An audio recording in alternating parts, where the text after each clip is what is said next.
Okay, for those of you that are making the argument that says if those guys grew up in today's era, they wouldn't be the bowler they were. They would have adapted and had the rev rate and everything of today. I agree. But that wasn't the argument I was rebutting. Like, that's a easy, I would 100% agree. And that's exactly the point I'm making. Because people are like, Greg Thompson made a great comment. He said, could you imagine an Earl or Walter with 500 rev rate? I can. Because we have that right now. That's my point. You've got Simo, you've got EJ, you've got Belmo, and I don't want to hear any arguments that says they're any less accurate than what those guys were. If it is, it's a small fraction less. So that's my whole point, is you're taking old school styles and implanting them in today, because the guy's argument was that you could input Earl's game from that year because of how accurate and how good he was. He could come out on this tour right now with the bowler he was and dominate today's tour. That's what started the whole conversation. That's the difference. He didn't understand the difference between today's game versus the game then.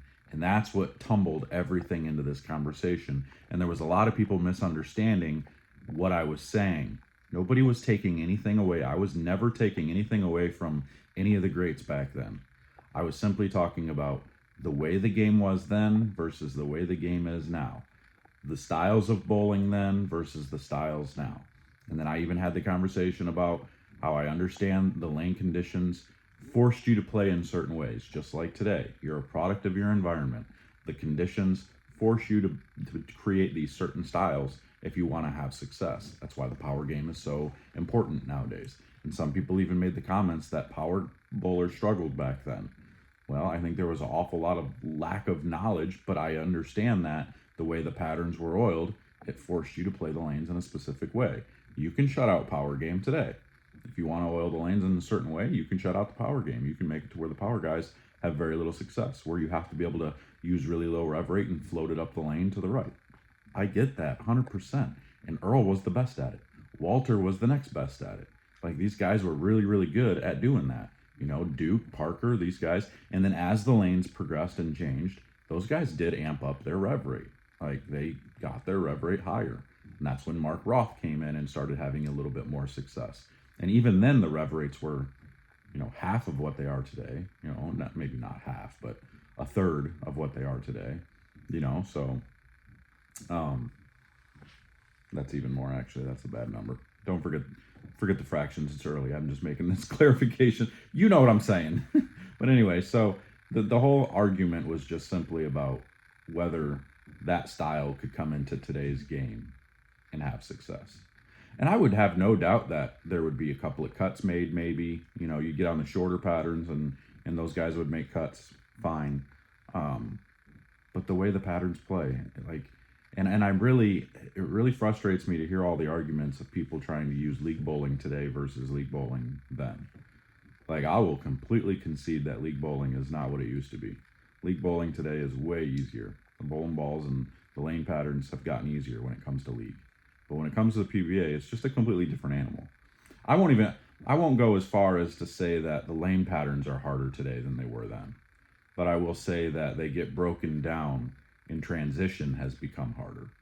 It's become harder to get your ball to consistently do the same thing because of all the technology, because of all the changes, because of all the rev rates and the way people play and the styles all across the lane. Like, that's what makes the game more difficult today is the cross, who you follow, the balls they're using. Like, those things are super important. And that's the other argument the guy, well, Earl wouldn't have cared. He would have, whatever was in front of him, he would have figured it out. Well, that was my argument. Like, of course he would have figured it out to a point. Hitting the pocket's one thing. Anybody can go out on tour and hit the pocket all day. But actually striking enough, getting your ball to do the right thing, and strike enough to keep up with those high averages, averaging 230, 240 to make those cuts, that's a completely different animal than just going out there and controlling the pocket. Like, sure, I could go out there and throw a plastic ball or a urethane ball straight at the head pin, very little hook, and just let it roll into the pocket. I'm not going to strike very much. I'm not going to be able to create the angles that I want. that was the entire argument, and this guy was basically just berating me, more or less, trying to say that, well, because you can't adjust in today's game, which is way easier than then, you're not a very good bowler, and you're not Hall of Fame eligible, so you're not a good bowler. And it's like, okay, fine, dude, like, whatever. I guess, then if that's what you want to say, that's fine, no big deal.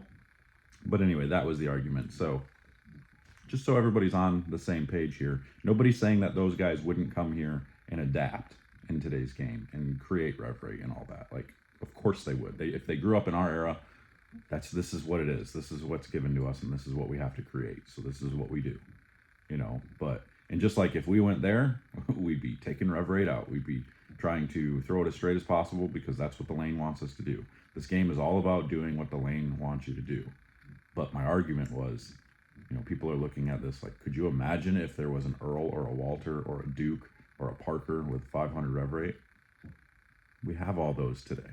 That's my point.